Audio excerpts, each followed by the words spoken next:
activist. We're getting on the emotional roller coaster called romantic relationship with an activist. Yes, exactly. That hyperactive volcano of ideas. Romantic relationships, they're not linear systems. You pair the activist with an architect, vision meets improvisation. One builds the plan, the other throws it out the window and paints rainbows on it. It works as long as no one sets fire to the bulletin board. Then there's the lawyer. He shares all those values and moral stuff. The two of them can spend days discussing how to heal the universe emotionally while drinking vegan smoothies or founding nonprofit organizations. With a mediator? Perfect combination. Two idealists who write each other poems about nebulae and compassion until one of them closes the toothpaste tube wrong and it explodes. And then the inventor. Holy plasma cannon. That's going to be a brain explosion. Ideas fly, dimensions shake, no one writes anything down, but everyone feels inspired. What a ride. The protagonist is basically the emotional project manager. He takes the activist's dreams, puts them into a diagram, and says, let's make this thing real, okay? And that might even work if no one bursts into tears first. But hey, not every dance is perfect. Put the activist next to the inspector. Oh boy, structure meets chaos. The inspector wants lists.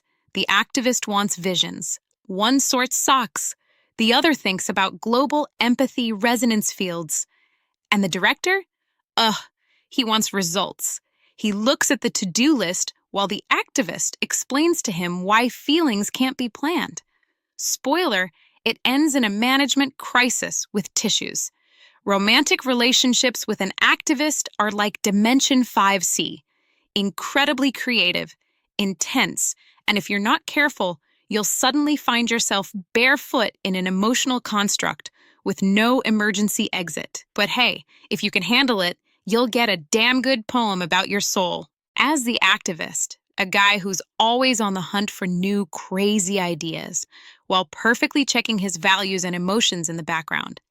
At first glance, it sounds like a chaotic mix, but that's exactly what makes this guy so dangerously creative. Here's a list of jobs where he can rake in serious cash while you're still chasing your own dreams. Marketing manager. You make brands explode. PR consultant for the big players. Startup founder, the guy who builds rocket engines in his garage. Management consultant. Event manager who throws the wildest parties. Innovation manager, who is constantly looking for the next big thing. Then there are the investors who pump their money into creative industries. Social media managers for big corporations who keep the internet hype going. But hey, not everyone is a corporate boss. Some end up in normal jobs where they can still live out their crazy potential. Teachers, consultants for small businesses, copywriters, people who juggle words like laser beams, travel bloggers or journalists who write about cool places, PR managers, sales managers, social media influencers, the internet gods, and freelance designers who deliver their creativity on demand. In short, activists are hyperactive idea machines who always oscillate somewhere between I'm starting an empire right now and I just want to have fun. And whether you're sitting on the board of directors or chilling with your laptop in a cafe, you're an activist. Your chaos and creativity in person.